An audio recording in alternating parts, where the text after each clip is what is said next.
Welcome to part 2 of my best books of 2024. In case you missed it, in my last video I ran down my top 10 best books in translation of 2024, and in this video I'm going over my 10 favourite books that were written in English published in 2024. And before we begin, I just want to ask you guys a little favour. If you discovered my channel this year, if you've been enjoying my videos all year long, if you enjoyed this video, as a Christmas present to me, as a thank you for enjoying my videos, I would love your support on Patreon or as a channel member. I say this a lot, but this channel only exists because of the love and support of my patrons. And if every single person who watches and enjoys this video joined for $1 a month, I would never have to worry about money again. I know that's not how it works, but every single tiny bit of support that I get on Patreon changes my life a little bit at a time. So consider it a Christmas present to me. If you enjoy this video, please consider supporting me on Patreon. Thank you in advance, and now let's crack on with this list, because there's some good stuff here. At number 10, we've got a pretty unique book to kick things off with. Welcome to Dorley Hall by Alison Greaves. This is a unique book in the sense that it wasn't originally a book. Alison Greaves was self-publishing Dorley Hall on AO3 and then on Patreon. Dorley Hall is still ongoing online, but this year we got the first book in the series published by Neem Tree Press. And if I can toot my own horn for just a second, Alison did a little tour of the UK a few weeks ago, and Neem Tree Press reached out to me to join the Dorley Hall event in Glasgow, where I got to talk about my book. The event took place at Category Is Books, one of the best bookshops in the UK, and it was an amazing time. Welcome to Dorley Hall, in my opinion, is a pretty risky book. It tells the story of the trans experience from a completely unique angle. We begin in a small English town with a boy called Stefan. Stefan's got a childhood friend, and that childhood friend has an older brother that Stefan is also close to, and when that older brother goes off to university, he soon disappears. Stefan starts researching this university and finds out that disappearances are weirdly common. At the university, there's a residential building called Dorley Hall, and everyone who goes missing was living at Dorley Hall. Soon enough, Stefan is at the supermarket and he bumps into a girl who looks suspiciously like this boy who disappeared. And that's when Stefan comes up with a conspiracy theory that Dorley Hall is a refuge for young trans women who are secretly given support in their transition. These boys are not disappearing. Dorley Hall is just helping these young girls transition, and Stefan is in fact trans. He knows this deep down in his heart that he is in fact a girl, and his plan is to go to this university, live at Dorley Hall, and hope that he gets picked for this transition experiment or whatever it is. The truth, as it turns out, is a lot darker and stranger than that, because Stefan is eventually kidnapped by the people of Dorley Hall and taken into this secret basement prison dungeon. And what's happening is not exactly what he thought. And I'm not going to tell you any more,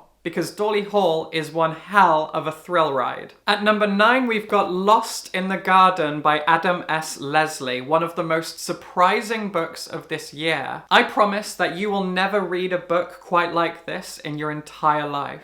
It's kind of a horror novel, and it's kind of set in a post-apocalyptic England, and it's also kind of a road trip story. It follows 3 teenage girls who have been living in a small town, and there was, pretty recently, a kind of apocalypse. The dead started to rise, but these are not zombies and neither are they ghosts. They are strange, wandering versions of people who have died. You can't go near them, and they just kind of wander and follow people around. You just have to steer clear of them. And the world has gone on in its own unique way. But in the midst of this apocalypse, there are rumors of a town that you cannot go to. That town is called Almonby, and all we know is that people who set foot in Almonby do not return. And the boyfriend of one of our protagonists one day says that he's got to go to Almonby, and so off he goes. And after 6 months go by, she decides to head off to Almonby to track him down. 2 of her friends follow her for their own reasons. One of them says she has a package to deliver to Almonby, and the third has a crush on the first and just tags along. So begins a strange post-apocalyptic kind of road trip horror story. It's a really fascinating and strange tale, and the horror comes in the twisted ways in which rural English life is explored. Now, I grew up in a rural English village. These places are weird. The people in rural English villages are odd. And obviously, if I ever go back to my home village, I'm the odd one. There's so much off about them, and so much of the horror in this book is just reflecting those facts back at us. The truth, the realization that rural English life is fucking weird. I found this book genuinely hypnotizing. It's kind of thick, but I raced through it in like 2 days. I couldn't put it down. There is a real hypnotism to it, and I loved it. At number 8, we have the winner of the Booker Prize 2024, Orbital by Samantha Harvey. Now, I haven't read the entire long list for the Booker Prize. I've actually only read one other book on the shortlist, and I think that book should have won. And we'll come to that. But as it stands, Orbital is still a really excellent book and one of the best that I read this year. It's a very slender novella, and I was in a bookshop chatting with a bookseller about it, and he described it as Claire Keegan in space. Now, I adore Claire Keegan's books, and once I had read it, I could see where he was coming from. I also think there are elements of Max Porter thrown in here, and he also blurbed the book. Orbital arguably isn't doing anything too fresh, but where it succeeds, in my opinion, is in its execution. Orbital is very, very light on plot. It takes place over the course of a single day on the International Space Station. See, the ISS orbits the Earth 16 times in a single day. That means every hour and a half, the astronauts and cosmonauts on the ISS see one sunrise and one sunset. And this book takes place over a single day, 16 orbits of the Earth. There are 6 astronauts on board from Russia, the UK, the US, Japan, and through the course of the novel we get to know about these people. We learn their thoughts, we learn their feelings, their dreams, we get a look into a few childhood memories. But Orbital is very much a book about musings. As they orbit the Earth, these astronauts think big things. They consider philosophy, they consider God. They discuss with each other or just muse to themselves on the nature of relationships. In fact, I would say relationships is the biggest thing in this book. And when I say relationships, I mean between us and the Earth and our duty to it and our existence on it. The relationships between nations and cultures, the relationship between the past, the present, and the future, the relationship between two human beings, between family members, between neighbors, the borders that separate us, the relationship between the Earth itself and the rest of the universe, our place in this vast, empty space. If you enjoy your books to be philosophical musings, Orbital will definitely scratch that itch. It's an uplifting novel that just reminds you to take stock of the beauty of life, and I really enjoyed it. At number 7 is the 3rd young adult novel from queer American author Andrew Joseph White, Compound Fracture. Andrew Joseph White is a very big deal right now, and deservedly so. This year I have read all 3 of his novels, Hell Followed With Us, The Spirit Bares Its Teeth, and this newest one, Compound Fracture. His first novel was set in a post-apocalypse, his second one was a work of alternative historical fiction, and this one is set in the modern day. It follows a young trans teenager who is part of a cycle of violence that has gone on for generations within his family and his hometown. His great-grandfather was a socialist and a unionist who was publicly executed. Miles upholds those same values, and he is constantly in physical danger from other boys in the town. The local sheriff is a violent class traitor, and his son has his sights set on Miles. At the beginning of the novel, Miles comes out as trans, and he has a plan to tell his parents that he is in fact a boy. Throughout the novel, he is misgendered as a girl, he is beaten up, he sees his life flash before his eyes. This is a very, very bloody and violent novel. And while it is a queer book about the trans experience, and Miles is also autistic, the book is so much about class divides, about socialist values, and about the cycles of violence within working class communities. The working masses are so often manipulated by capitalists into violence within our own communities. And this is a book that daringly explores that endless cycle of violence and how exactly we might break it if that's possible at all. Compound Fracture is both a gory and aggressive horror novel and an ode to working class experiences. It is one of the most thought-provoking things I've read all year. At number 6, we have one of the best science fiction novels I've ever read by my favorite science fiction author, Adrian Tchaikovsky. This is Alien Clay. I have sat with this book for months and I am still in awe of its power. Alien Clay is set in the far future and it takes place on a distant planet called Kiln. Based on observations and studies done on the planet, it's very obvious that Kiln used to be home to some sort of advanced alien civilization, but they're gone. Where did they go and why? Our protagonist, Dardev, is a professor from Earth. He has been exiled to Kiln's labor camp by the tyrannical government that now rules Earth. He was exiled for his political activism, and throughout the novel he will be sent on dangerous missions across the planet to learn about it and find out what happened to this civilization. The reason we are on Kiln at all is because the tyrannical government has a kind of narrative. They believe it is their universe-given right to rule over the planet, and they believe that what we will find on Kiln might somehow justify that narrative. It's a really, really fascinating setup for a political sci-fi novel. I went to an event where Adrian Tchaikovsky talked about this book and how he was inspired to write the political elements of it. He talked about the fact that any tyrannical government that has ever existed always feels the need to justify its existence and its rule. And that's what's happening here. They are using Kiln to explain why they should rule. And what is discovered on Kiln will change everything.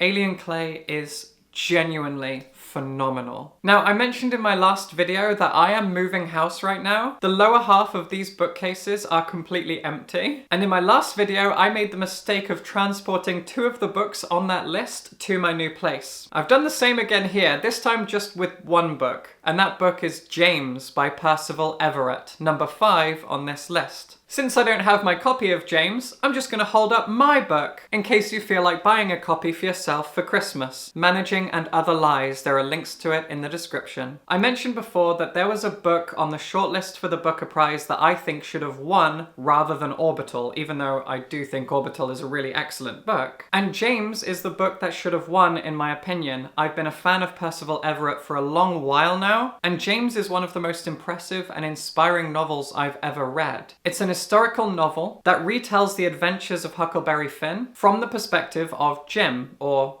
James. In the first half of the novel, the events are very familiar. They are the events of that book told from James's perspective. But as the book goes on, things start to go off track. And James is one of the most fascinating and compelling books when it comes to the history of racism in the US. It's a book that so deftly explores the relationship between Black American slaves, and not just the slave owners, but the land itself, as well as the English language and early American culture. See, James is clever, and early in the novel, he kind of reveals to the audience the fact that the language that slaves used when talking to their masters, which we see so often in film and TV, was all fake. It was a language, an accent, a kind of way of talking that they used to reassure their owners that they were stupid. It was a defense mechanism. It was a security. Early in the novel, James is teaching his child and the other children how to stay safe, what kind of language they need to use in order to seem clueless, to seem naive, to seem stupid. Not just the words they use, but the tone that they use. And this linguistic relationship between Black and white Americans of these early years is explored all the way through the novel. It is a real adventure story, but it's not just an adventure across landscapes. It's an adventure into the mind of James and into the relationship between people of that time and the language that they used to communicate with one another.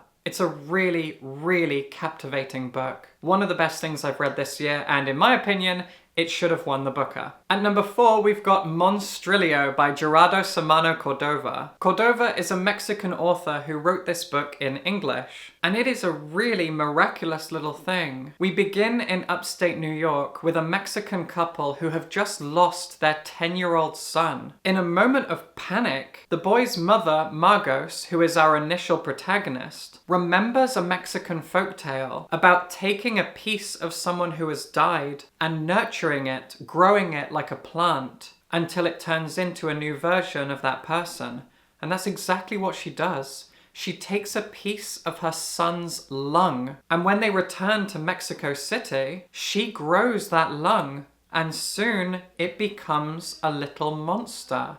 Monstrilio. The book is separated into several acts, and between each act we shift perspective, ending with Monstrilio himself, who over time goes from being a piece of lung to a strange little monster creature to something that resembles Magos's late son. This is very much a book about grief, but it's also a book about relationships. That between parents and children, that between married couples, and that between life and death. Monstrilio feels like a fable, a fairy tale. It is dark, it is strange, it is sometimes a little bit funny. It's a novel about cycles, about reinvention, about growth and change. It is undeniably very, very strange, and I loved it for that. It's a very daring thing. The way that we shift perspectives means that we get an idea of how everybody is feeling at every time. And Monstrilio himself is growing and changing very quickly. What will he become? Who is he? Not just in and of himself, but in relation to the boy who died, and in relationship to Magos and her husband. There are plenty of delicate themes being explored here, and they are all explored so well, so satisfyingly. Monstrilio is magical. I am a huge fan of Gothic fiction, both classic Gothic and modern Gothic. And books 3 and 2 on this list are the 2 books that came out this year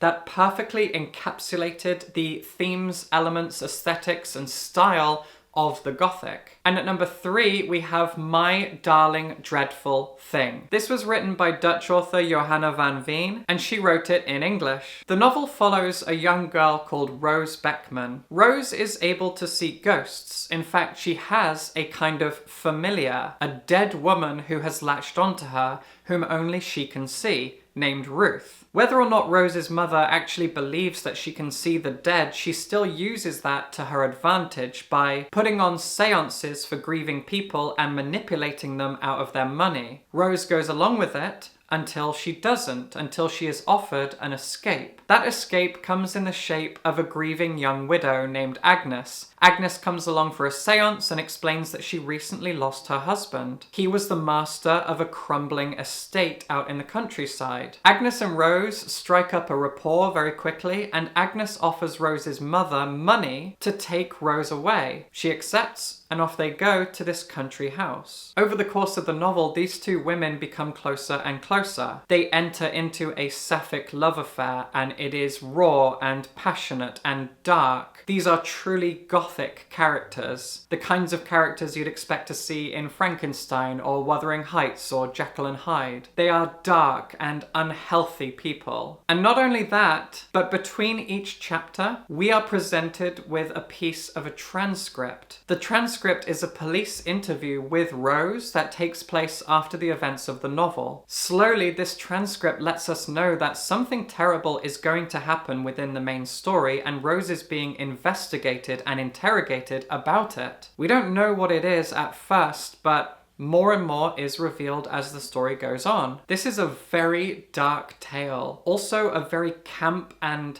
extreme and I guess exaggerated one. Much like the great Gothic tales of old, insanely dark, strange, unhinged things happen in this story, and I loved every single page. At number 2, we have A Botanical Daughter by Noah Medlock. I thought this was a surefire winner. I really thought this was going to be my favourite book of this year, until my favourite book came along at the 11th hour. But my god, what an incredible work of fiction this is. Much like My Darling Dreadful Thing, A Botanical Daughter is also a queer Gothic novel. It's set in the late Victorian era in a botanical garden outside of London. Our protagonists are 2 men who both live there. They are absolutely definitely a gay couple, but they can't talk about that openly. And despite the fact that they are in love, they are often horrible to each other in really hilarious ways. Their relationship is unhealthy, but the unhealthiness of it is presented often as humor, and we at least get to enjoy that. Simon is a taxidermist, and Gregor is a botanist. And together, They're going to build a daughter. See, Gregor ends up getting a hold of a strange plant from Indonesia, a plant that seems to be able to manipulate the things around it. It wraps its vines around inanimate objects and manipulates them, it moves them, acts like it's their brain and nervous system. And I really don't want to give much away, but with Simon's help as a taxidermist, Gregor is able to get a hold of a human body, combine it with the plant, and create a kind of daughter. This is very much like Frankenstein, very much like Poor Things. It's very much a gothic novel, but it's also queer as hell. Not just the fact that these two are gay, there is more to it than that even. It is written with humor, it is written with a wonderfully camp and exaggerated color. The language has flair. It is dramatic. It is almost cabaret in its queerness, in its gothicness. It reminds you that you cannot have gothic fiction without queerness, even if it's just through its tone, its aesthetics, its language, its events. Gothic fiction is queer and always has been for hundreds of years. This is a wonderful reminder of that fact, a celebration of queerness, of historical fiction, and of the Gothic. Frankenstein, but make it really gay. I love this thing. And my number one absolute favorite book of this year, not just written in English, but my favorite book of this year, full stop, is Blood Over Bright Haven by M.L. Wang. I love this thing so much. Blood Over Bright Haven is a work of dark academia fantasy fiction. It is set in a technologically advanced city. Around that city is a massive force field that keeps everything out. Why? Well, the land beyond the city is plagued by a strange phenomenon called the Blight, a kind of electric discharge that randomly happens out in the open. If it happens anywhere near you, you pop. But there are people who live outside this city, and while these people are separated into different tribes, they are collectively known as the Quen. And in the opening chapter of the novel, a tribe of Quen are racing toward the city trying to outrun the Blight. The only survivor of that group who makes it to the city becomes one of our two protagonists. He lives as a member of the underclass in this city, as all Quen do, and he works as a janitor at the university, the source of all the power in the city. Our other protagonist is a young woman called Siona, who swears that she will be the first woman to rise through the ranks of the university, and early in the book she does exactly that. She's the first woman to pass this special test to get to a specific rank. She is then paired up with this janitor as a kind of joke. She faces a lot of sexism, but she swears that she and him will work together to discover things. What I worried about initially was that she would be framed as a kind of white savior, the one person who treats the outsider with respect. That's not true.